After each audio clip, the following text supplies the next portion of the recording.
Hello everyone, আসসালামু আলাইকুম। Welcome back to my channel. আমার এই ছোট চ্যানেলে সবাইকে স্বাগত জানাই। আমি আছি সবার থেকে আপনাদের সাথে। আশা করি সবাই ভালো আছেন, সুস্থ আছেন।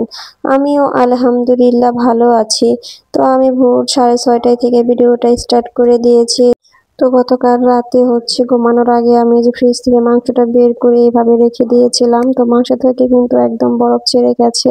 তো এখন আমি মাংসটা ভালো করে ধুয়ে নিয়েছি। তো আলু কেটে নিয়েছি, আলু দিয়ে রান্না করব। তো আমি চালের গুঁড়া ছিল ডিপ ফ্রিজে, তো এটা আমি নর্মাল ফ্রিজে গতকাল রাতে ঘুমানোর আগে বের করে রেখেছিলাম। তো বরফ ছেড়ে গেছে। তো এদিকে কিন্তু আমি প্রেসারে মাংসটা দিয়ে দিলাম। তো এখন গরম পানি দিয়ে দিচ্ছি। তো এখন আমি মাংসটা এদিকে রান্না হতে থাক, আমি এদিকে চিটা রুটির জন্য গোলাটা রেডি করে নেব। এর জন্য আমি এখানে লবণ দিয়ে দিচ্ছি। তো লবণটা দেওয়ার পরে আমি চালের গুঁড়ার সাথে মিক্স করে নিচ্ছি। তো এখানে আমি নর্মাল পানি দিয়ে দিলাম। তো পানিটা দেওয়ার পরে কিন্তু আমি আবার ভালো করে মিশিয়ে নিচ্ছি চালের গুঁড়ার সাথে। তো এই পর্যায়ে আমি তেল দিয়ে দিচ্ছি, সয়াবিন তেল।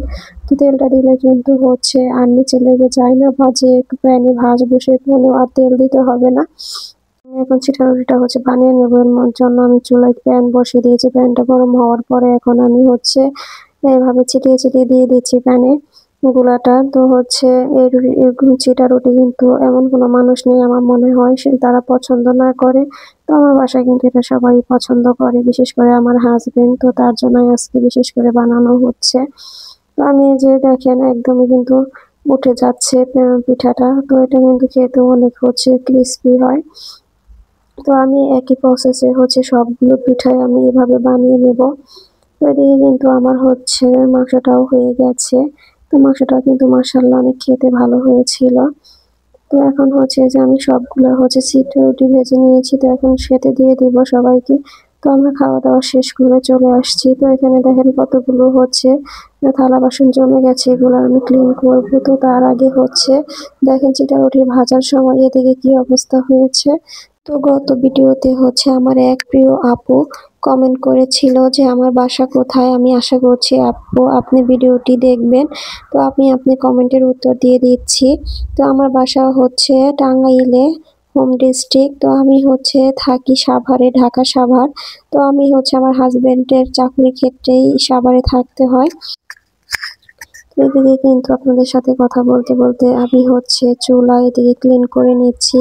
তো আপনাদের কাছে আমি একটা রিকোয়েস্ট করে রাখছি, আমার ভিডিওটা যদি আপনারা দেখে থাকেন তাহলে অবশ্যই ছোট করে একটা লাইক দিয়ে যাবেন এবং ভালো লাগলে সাবস্ক্রাইব করে পাশে থেকে যাবেন। অলরেডি এই কাজটি যারা যারা করেছেন তাদেরকে অসংখ্য ধন্যবাদ জানাচ্ছি। তো এদিকে কিন্তু আমি কিচেন ক্লিন করে নেওয়ার পরে টেবিলে চলে আসছি। তো এদিকে একটা আপেল ভিনেগার। তো এটা আমার হাজবেন্ড অর্ডার করেছিল। এটা বেকিং সোডা। তো এটা এখন আমি কাচের কন্টেনারে ঢেলে নিচ্ছি। তো এগুলা ডক্টর জাহাঙ্গীর কবির স্যারের কাছ থেকে অর্ডার দিয়ে নিয়েছে। তো এগুলা কিন্তু খাওয়া নাকি অনেক উপকারী উনি বলে থাকেন ভিডিওতে। তো ভিডিও দেখে কিন্তু অর্ডার করা হয়েছিল। তো এখন আমি টেবিলটা মুছে নিচ্ছি। তো আমার ভিডিওটা আপনাদের কাছে কেমন লাগে অবশ্যই জানাবেন। তো আমার কিন্তু টেবিল মোছা হয়ে গেছে। এদিকে আমি চলে আসছি আমার বেডরুমটা গোছানোর জন্য। তো আমি কিন্তু অফ ক্যামেরায় যে আমার বেডরুমটা গুছিয়ে নিয়েছি। তো এখন চলে যাচ্ছি মেয়ের রুমে। তো মেয়ের রুমে কিন্তু আমি যে বিছানা গুছিয়ে নিয়েছি। তো এখন টেবিলটা মুছে দিচ্ছি, ধুলাবালি পড়ে আছে। তো আমার বাসার আশেপাশে অনেক কনস্ট্রাকশনের কাজ চলতেছে, দিনের বেলা অনেক শব্দ। তো আমার রাতের বেলা ভয়েস দিতে হয়।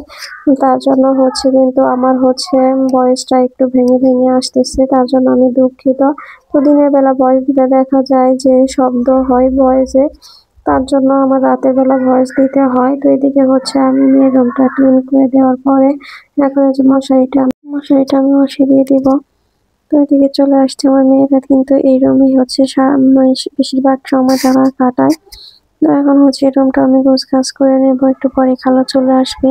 তো খালা আসার আগে আমি রুম গুলা গুছিয়ে নেওয়ার চেষ্টা করি। তো এদিকে আমি এই যে জুতাটাও জায়গা মতো রেখে দিলাম। তো এখন আমি রুমটাও ঝেড়ে গুছিয়ে নিয়েছি। তো এখন হচ্ছে আমি চলে যাচ্ছি, তো মশারিগুলো হচ্ছে ওয়াশে দিয়ে দিব মেশিনে। তো এখানে আমি হচ্ছে মেশিনে হচ্ছে ওয়াশের জন্য মশারিগুলো দিয়ে দিচ্ছি। তো 2 মশারি দিয়েছি এখানে আমার রুমের এবং মেয়ের রুমের মশারিগুলো দিয়েছি। এখানে গুঁড়া সাবান দিয়ে দিচ্ছি। তো গুঁড়া সাবান কিন্তু আমার মেশিনে হচ্ছে একটা ড্রয়ার আছে, সেখানেও দেওয়া যায়। তো আমি এখানে দেই না, তো আমি হচ্ছে কাপড়ের সাথেই দিয়ে দেই। আমার ভিডিওটা আপনারা কে কোথায় থেকে দেখছেন অবশ্যই জানাবেন কমেন্টে। তো এদিকে কিন্তু হচ্ছে আমার যে মেশিনটা আমি সেট করে নিয়েছি, তো 46 মিনিট লাগবে দেখাচ্ছে। তো এখন হচ্ছে আমি এই যে বেসিনটা পরিষ্কার করে নিচ্ছি। তো এখানে গুঁড়া সাবান নিয়ে নিয়েছি। তো গুঁড়া সাবান দিয়ে আমি ভালো করে বেসিনটা হচ্ছে পরিষ্কার করে নিচ্ছি। তো বেসিনটা আমার প্রায় যে পরিষ্কার হয়ে গেছে, তো আপনাদেরকে দেখাচ্ছি। তো বেসিনটা পরিষ্কার করে নেওয়ার পরে হচ্ছে দুপুরে আমি হচ্ছে এখানে বাচ্চারা পোলাও খেতে চেয়েছে, তো গরুর মাংসটা কিন্তু রয়ে গেছে। তো বাচ্চাদের জন্য আমি হচ্ছে কুকারে পোলাও রান্না করব, তার জন্য চালটা আমি ধুয়ে নিচ্ছি। তো এখন আমি এর মধ্যে হচ্ছে পেঁয়াজ কুচি দিয়ে দিলাম, দিয়ে দিচ্ছি এলাচ, দারুচিনি, তেজপাতা এবং দিয়ে দিচ্ছি আদা পেস্ট এবং একটু রসুন পেস্ট দিয়ে দিচ্ছি। তো এখন হচ্ছে একটু সয়াবিন তেল দিয়ে দিলাম। তো তেল দেওয়ার পরে আমি হচ্ছে এখন লবণ দিয়ে দিলাম। তো লবণ দেওয়ার পরে আমি এটা ভালো করে মিক্স করে নিচ্ছি। তো মিক্স করে নেওয়ার পরে এখানে আমি হচ্ছে নর্মাল পানি দিয়ে দিচ্ছি। তো এখানে হচ্ছে আমি যতটুকু চাল নিয়েছি তার ডাবল পানি দিয়ে দিলাম। তো এখন কুকারে দিয়ে দিচ্ছি। কুকারে হচ্ছে এখন ঢাকনাটাও দিয়ে আমি হচ্ছে কুকারটা অন করে দিলাম। তো এখানে এই পর্যায়ে আমি ঘি দিয়ে দিচ্ছি। তো ঘি আমার এই পর্যায়ে দিলেই হচ্ছে একটা ঘিয়ের সুন্দর ঘ্রাণ পাওয়া যায়। তো আমি হচ্ছে সবসময় পোলাওয়ের হচ্ছে লাস্টের দিকে হচ্ছে ঘি দিয়ে দেই। তো আজকের ভিডিও আমার এই পর্যন্তই। আপনারা ভালো থাকবেন, সুস্থ থাকবেন। পরবর্তী কোনো ভিডিওতে দেখা হবে ইনশাআল্লাহ। আল্লাহ হাফেজ। আসসালামু আলাইকুম।